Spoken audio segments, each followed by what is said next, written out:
All right, so this is something I think we're going to discuss further on the MMA Conspiracy Hour in a future episode. But there's something I wanted to talk about as well, which kind of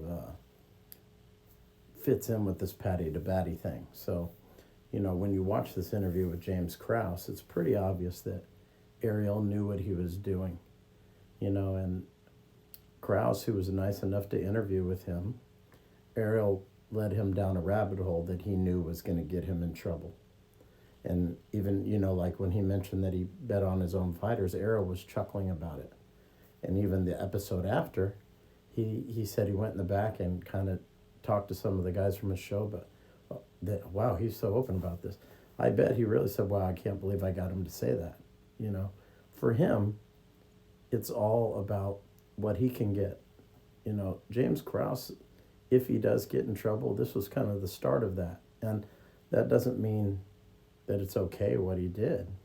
But what I'm saying is Ariel Helwani, bringing him on his show and then kind of setting him up in this fashion kind of shows why people don't like him, because he does this kind of stuff. Even though someone is nice enough to give him their time, he's going to get what he wants to get.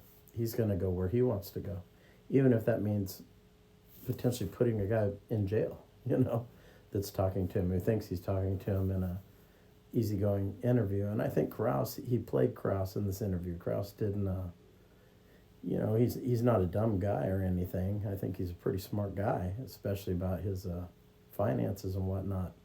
But, when it came to this line of questioning or interviewing stuff that Ariel has way more experience than he does, he got played in this situation.